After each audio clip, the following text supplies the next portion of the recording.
What would you give up for enlightenment? Would you become celibate, leave your wealth behind, and maybe offer mindless obedience to your leader?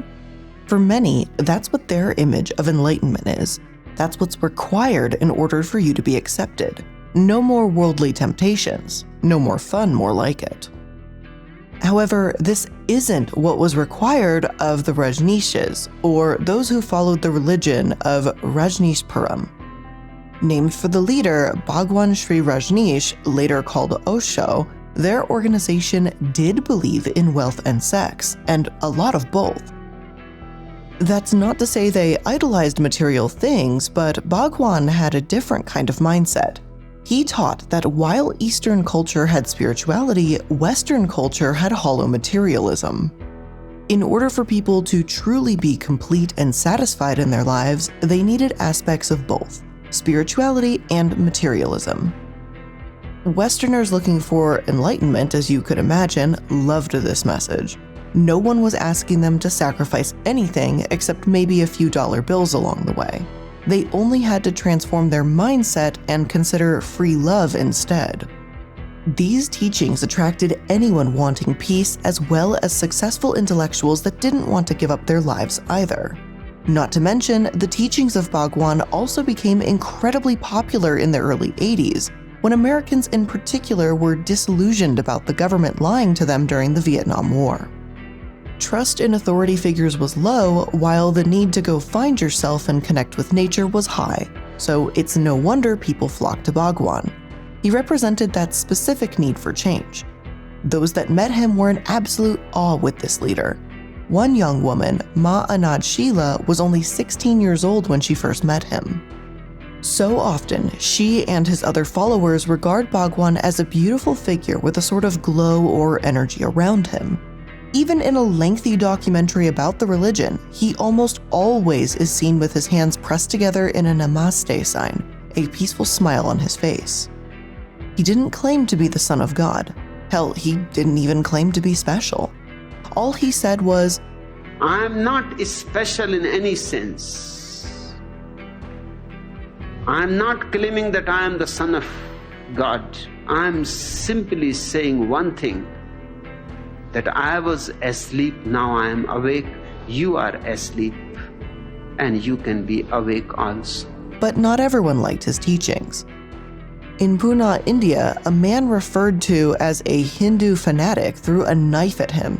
This was on May 22, 1980, the day that Bhagwan and his followers realized that they needed to leave India to seek asylum elsewhere.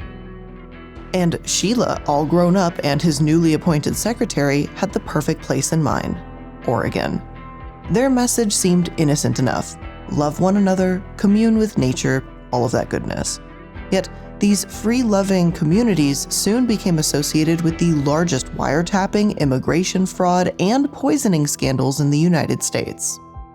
And on today's episode of Dark Dives, we're going to try and find out what the hell happened to this cult supposedly built on peace and love, and how it went so incredibly wrong.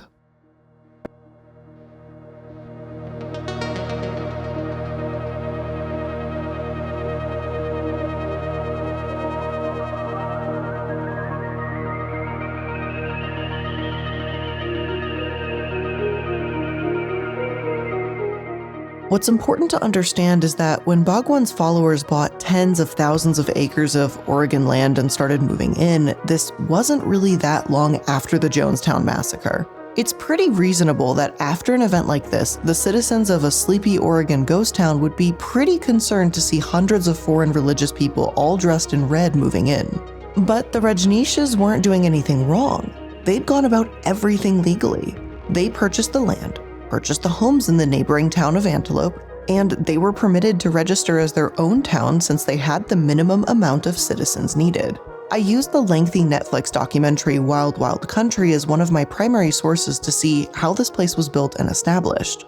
On the surface, it's quite impressive seeing all of them come together. I'm here in one of the largest ranches in the Northwest. Today, it's Ranjeeshpuram because a prominent Indian guru and his followers bought it. Our vision was to create a community based on compassion and sharing. Still, it all seemed too good to be true. Tensions were high. The ranchers and retirees in a conservative town of Antelope were uneasy around these strangers in red. Some waved their guns around, making vague or perhaps not so vague threats, or even vandalized their property. The community carried around cameras filming interactions and making the older folks uneasy. They called it constant harassment. Eventually, when a filmmaker released footage of the Rajneesh's meditation sessions, the little community believed they had every reason to be furious and afraid. See, as former member Jane Stark, or Ma Shanti B, explains in the Netflix series, there are several stages to Bhagwan's meditation. One of them was a sort of breathing, almost like hyperventilating. And the next was to simply let go. Whatever happened, happened.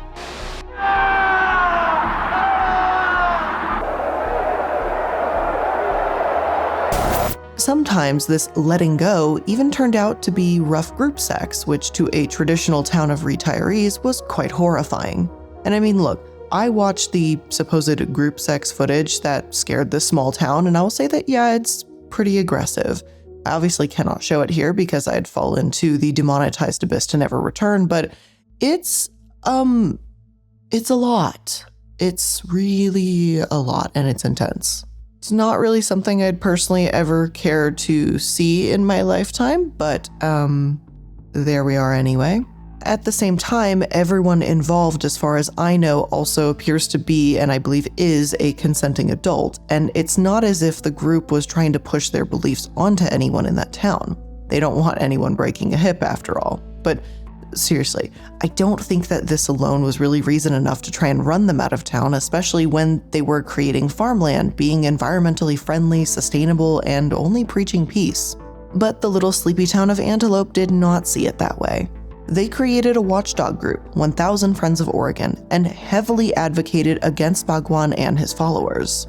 As Bhagwan himself had taken a vow of silence, his secretary and spokesperson Sheila was also a target of their rage. But try as Antelope might to stop the Rajneeshs, even going so far as to try and vote to dissolve the town, believing that somehow they were better off not existing at all, the religious community banded together and outvoted them. It was their first victory. They had found a home here in Oregon, and no one was going to take that away from them. That is, of course, until someone did. In 1983, a member of a Muslim fundamentalist group bombed the Rajneesh Hotel in Portland, Oregon. Though thankfully there were no deaths, this has been considered the tipping point that made the Rajneeshs start to take a more militant approach.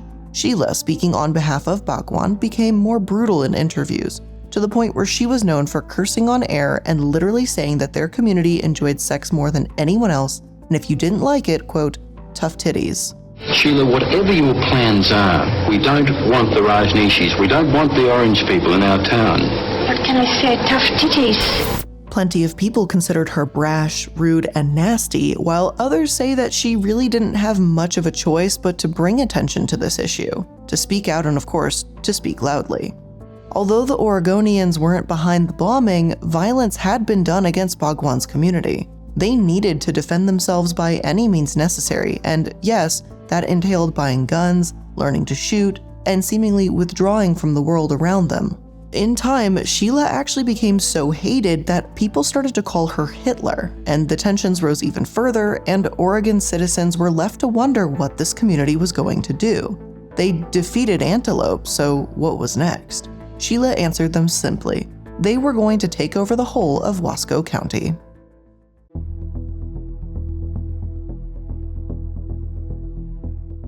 Even though the people in Wasco County, especially those in the town of Antelope, really didn't want Bhagwan and his followers around, their message was clear. They were here to stay. And with such a rising population, it only seems right that they have a few people representing them in politics.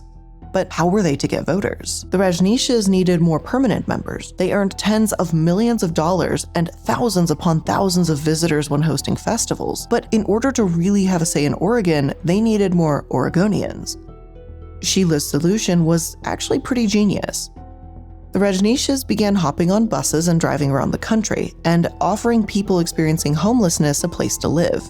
For many, it was a win-win. Those in Ranjeeshpuram had people who could vote on behalf of the community, and now people without homes had homes. As for those living in Antelope, they said that the Rajneeshs were bringing in, quote, street people that might be violent, and they had no idea what the new members were capable of. There was real fear from those in Oregon that Rajneesh would have enough votes to take over Wasco County, and that fear seemed truly justified. I do want to insert a brief aside here. I just want to add that I'm not so sure that these homes were actually free for all. Although the Wild Wild Country documentary does seem to portray it that way, the New York Times actually reported in 1984 that about 1,500 of the 4,000 people they brought to the commune were actually paying $250 a month to live there. In today's money, just for the sake of making it more easily understandable, that's a little over $700 a month, which is enough for rent with roommates in some places, not, having to be in a commune.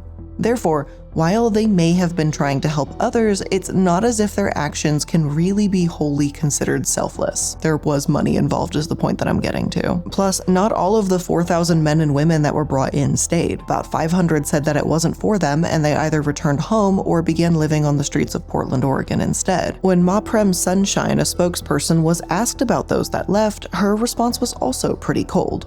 Quote, "She called the men who have left Ranjeeshpuram lazy and said they were used to life on the streets.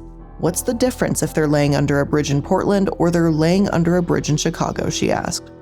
And no, that's not the right answer. Perhaps they simply didn't agree with your religion, the way you seem to worship Bhagwan, or maybe they aren't interested in the whole idea of free love and very, very frequent and open sex. Like, truthfully, that's just not for everybody. And those that left the community have said as much, saying that it was just too chaotic for them. This phrasing about supposed laziness really bothers me, and again, it doesn't make me feel like the Rajneeshs were doing this out of the goodness of their hearts. Personally, it seems pretty clear that this was for one reason only, and that was to get new voters. If they were 18 years old, a citizen of the US, and lived in Wasco County for 20 days, then they had the right to vote. It was as simple as that. However, the fight against the Rajneeshs were about to escalate once again. See, a resident of Antelope, John Silvertooth Stewart, was taking his garbage to the city dump when he saw everything the Ranjeeshpuram community threw in. And what he saw was interesting to say the very least. John spotted documents that said, "Shred this." He read papers about their arranged marriages to potentially get green cards for foreign members, and notes from Ranjeesh's meetings. There was a vast array of crap, as he put it, and he brought this information to Dave Fronmayer, the Attorney General of Oregon.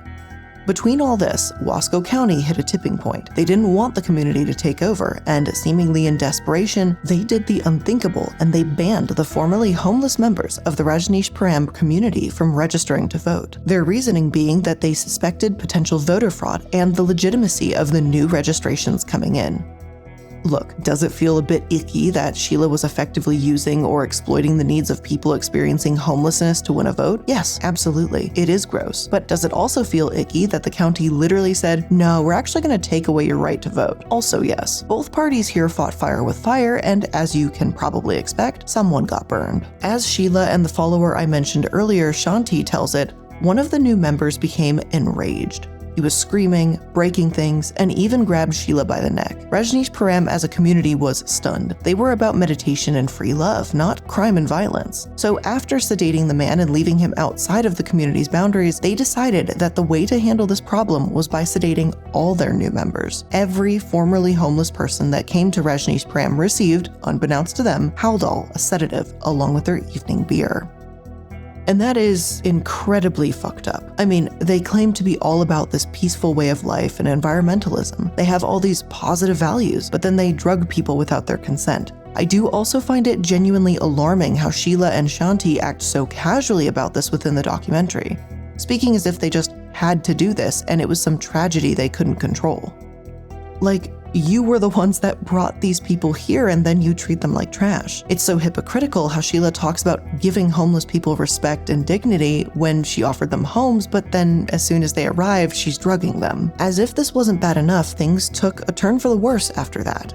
Shanti, who was extremely close to Sheila at the time, accuses her of talking about killing people to get them out of the way. Apparently, Sheila would even volunteer Shanti to do it, saying that Shanti's a good shot or a good markswoman. Whatever the idea of taking someone down came up, just that kind of language was brought up. It was just assumed that her closest allies would kill for her, and although no deaths took place, strange incidents started happening. 750 salmonella cases came out of the Dallas, the largest city in Wasco County. Congressman Weaver insisted that it was the Rajneesh's fault, but with no evidence to back up his accusations, he looked quite foolish. In addition, Bhagwan himself started acting differently. The so-called Hollywood crowd took an interest in the community, and according to Sheila, it was this crowd that got him hooked on drugs, a mixture of laughing gas and Valium. The community was unraveling and unraveling quickly. The majority of their population couldn't vote. Their leader was not only on a years-long vow of silence, but supposedly on drugs too, according to Sheila anyway. And those that opposed them more than ever wanted ammunition to take them down. So it was ammunition that Charlie Turner, an attorney and investigative journalist in Oregon, tried to give.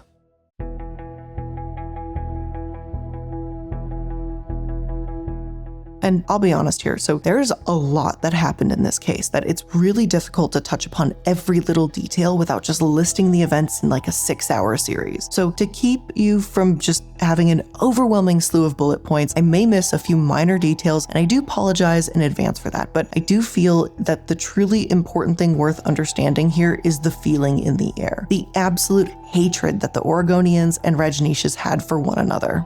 I mean, they had a 93% voter turnout against the Ranjeeshpuram to ensure that they didn't have a representative. 93%. I have never heard of a voter turnout in the US so high in my life. Just for comparison, the most recent presidential election, 2020, had a record high turnout number of 67%, and that is still a very, very, very far cry from 93%. If you seriously needed any proof that the Rajneeshs were hated, I think that's pretty black and white.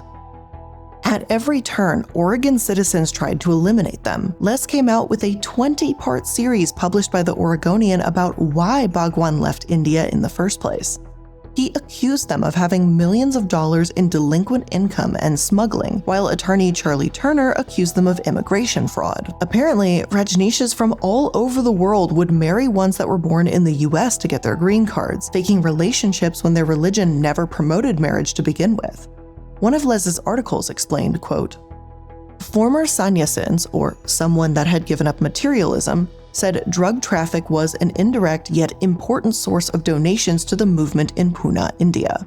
Court files on the ashram investigation and the Rajneesh Foundation's unsuccessful attempts to curb it contained a 1979 letter in which the investigator Randive set forth the citizen complaints that had prompted the inquiry. Disciples of the Ashriya Rajneesh are indulging in smuggling and dealing in opium and charas, or hashish, the letter noted. It's important to understand that those in Antelope and nearby communities were reading this and truly believed that this is what their new neighbors were actually like, involved in drug smuggling, violent group sex, and skirting around the law. Truly, I don't know how many members of Ranjeeshpuram were aware of this history or how many were genuinely seeking some form of enlightenment, but the religion itself wasn't as clean and pure as they promoted, that's for sure. But, on my little cynical opinions, is there any such thing as a pure religion? I don't think so, but I digress. Throughout the Netflix documentary and miniseries, it's said that Rajneesh was a religious leader. That's how he actually got his visa in the first place. Turner attempted to argue that Bhagwan shouldn't be considered a leader as he had taken such a lengthy, years-long vow of silence and therefore was not upholding his duties. But in my opinion, it's not his lack of public talks that made Bhagwan a poor example. It's the truly disturbing activities that happened right under his nose. And up until this point, I did feel sympathy for the Rajneeshs. They were stripped of the right to vote and treated with such hostility just for buying land near a ghost town, all while being accused of crimes without evidence, like the salmonella outbreak. But the Bhagwan followers escalated things drastically. From the sounds of it, Sheila, upset that Bhagwan was taken in by the Hollywood crowd and that her plan to gain voters had failed, took things to a new and very violent extreme. The county's planning office was set on fire. Several members were sent chocolate that was poisoned. Every formerly homeless person of the Ranjeeshpuram was kicked out, flooding the nearby unprepared areas of Oregon with people that had nowhere to go, no resources, and no way home. But this wasn't even the worst of it. Apparently, Sheila wiretapped Bhagwan's room and overheard him telling his physician that he was looking for a painless way to die. Sheila naturally did not want this to happen, so she told Shanti that they needed to kill the physician before she could kill Bhagwan, and Shanti agreed. She pricked Bhagwan's doctor with a syringe in an attempt to murder the man at Sheila's instruction. The pair of them, along with a few of Sheila's other close followers, left shortly afterward. Though they make it seem like they simply suddenly realized that the community had become corrupt and toxic and they wanted to get out, I don't actually think that Sheila and Shanti deserve that much credit. They had just tried to take a man's life. I believe they actually fled because they're cowards, and they knew it was a matter of time before they were caught. But something else happened when Sheila left. Bhagwan broke his vow of silence after years, and what he was telling the public and authorities certainly caught the attention of many. He was telling everyone that the whole thing was Sheila's idea. And before we continue on to take a look at the fallout and what happened to this community as they started to unravel, let's take a quick moment to thank today's sponsor. And hey, do you wish maybe there weren't ads in this episode? Do you wish maybe you could get this episode a little early? Maybe even bonus episodes? Well, then perhaps you should check out the Patreon, patreon.com/iilluminaughtii. We've got so many great tiers, a fantastic, wonderful community to chat with, monthly Q&As, letters from Casper if you're really cool, and of course, bonus episodes. So make sure to check that all out at patreon.com/iilluminaughtii. After years of fine print contracts and getting ripped off by big wireless providers, if we've learned literally anything at this point, it's that there's always a catch. So when I first heard that Mint Mobile offers premium wireless starting at just $15 a month, I thought, of course, what's the catch? But after talking to them and using their service, it made perfect sense. There isn't one. Mint Mobile's secret sauce is that they're the first company to sell wireless service online only. They cut out the cost of retail stores and pass those sweet, sweet savings directly to you. I've been using Mint Mobile now for over 2.5 years, and I've absolutely loved the service. I don't really have issues with dropped calls, my texts all go through, I can receive images, listen to social media, I can do everything that you can do with any of the larger, more overpriced phone service providers. And I'm saving a ton. I've mentioned it before, I pay for Mint Mobile's unlimited everything plan, which is $30 a month. So it starts at $15 and caps out at $30 a month. And that is phenomenal savings no matter which plan you pick, considering the alternative is like $120, $140 a month, something like that. So I am so good with saving almost $100 a month by using Mint Mobile. And Mint Mobile is going to give you the best rate, whether you're buying for one or for a family. And at Mint, families start at just 2 lines. And all plans are going to come with unlimited talk and text, plus high-speed data delivered on the nation's largest 5G network. You can use your own phone with any Mint Mobile plan and keep your same phone number with all your contacts, or you can get a new phone and a new number like I did.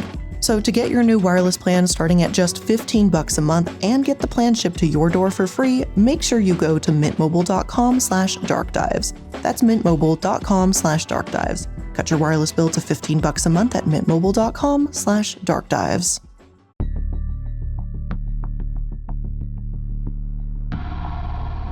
The poison chocolate, the fire to the planning office, kicking out homeless people, all of it came from Sheila, at least according to Bhagwan. His entire goal had been enlightening people. Sheila was the more money-hungry, power-hungry one, and she was the one on drugs, not him. Before, the divide came from the people in Antelope versus the Rajneeshs.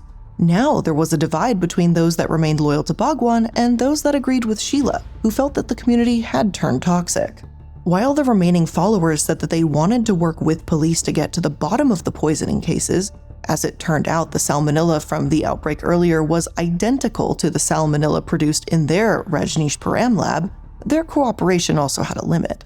As it became clear the US government wanted to charge Bhagwan, he fled. The chase didn't last very long. He was caught when his plane landed to refuel and he was arrested for immigration fraud. At the end of it all, that was really all the evidence they had. The sham marriages for green cards. It was everything else, the attempted murder, fraud, wiretapping, and things of that nature that were pinned on Sheila. And I have to say, when I heard how many thousands of people were part of Ranjeeshpuram, I did expect the founder to be, well, worse. Don't get me wrong, Bhagwan did have about 90 Rolls Royces and certainly enjoyed the wealth he was gifted by others, like his supposed, Hollywood crowd that Sheila mentioned. But he certainly didn't seem nearly as evil as your stereotypical cult leader either. I haven't heard any stories about him telling his followers to give up things they enjoy for him, to harm others for him, or to commit any crimes for him. All of that type of language did come from Sheila, but she was supposed to speak for Bhagwan, so how aware was he? Truthfully, I'm not sure, and I don't know if we'll ever know for sure. Once all was said and done, though, Bhagwan was deported to India.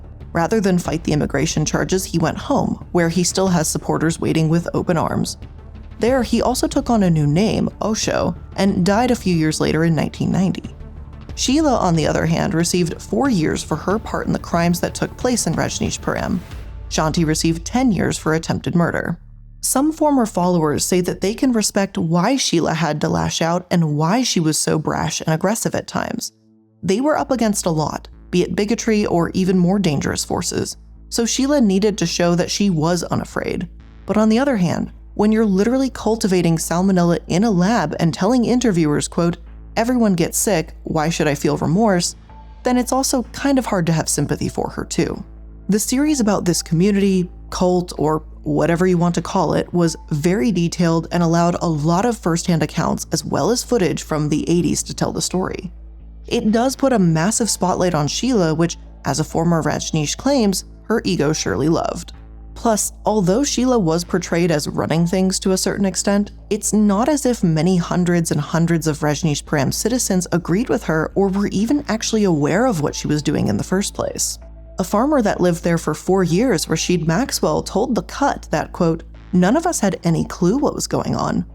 Even at 80 years old, he still attributes his happiness and feelings of freedom to Osho. For Hira Bluestone, who lived in Rajneeshpuram as a child, she remembers things a little differently. School was sort of optional for her, and though she had a lot of freedom and responsibility, there was verbal and mental abuse at times too. She recalled, quote, "I would say there was neglect of the kids there, only by virtue of the fact that the children lived separately in a group kids' house, and there were weeks when some kids wouldn't see their parents. Any community has its flaws, and it's clear that Rajneeshpuram had theirs. The lack of separation between religion and the town was one brought up in the documentary. Their schooling being optional is another, and Bhagwan was effectively worshipped by everyone else, which never seems healthy. So yes, the community, like most cults and extreme religious groups, are far from perfect, even if some saw it as paradise or heaven on earth. But was it the evil cult that Oregonians really thought it was? Again, I'm not so sure the answer, like most things in life, is really black and white. For some, I do think the mindset was dangerous that some of the folks in Rajneeshpuram held. The community wasn't about meditation and peace, but about taking over, changing others, and superiority. I think that mindset is really scary. But there were other members interviewed that, at least in my opinion, were really just looking for like-minded people to build a town with and just live simple, happy lives. They weren't there to hurt anyone. They didn't want to hurt anyone. And maybe that's why some of Rajneesh's teachings still live on and are still practiced today, because the messages, those of meditation anyway, are still so powerful that they permeate far beyond Oregon or the supposed cult or community that once lived there. But with all of that being said, that's where I'm ending today's Dark Dive. I really want to thank you so much for joining me for today's episode and taking a look at this very interesting community or cult, however you want to define it. I'm not 100% sure what to call them myself, but I want to thank you for sticking with me all the same. As always, thank you so much for joining me to the end of the episode. I really do appreciate it, and I'll see you in the next one. Bye.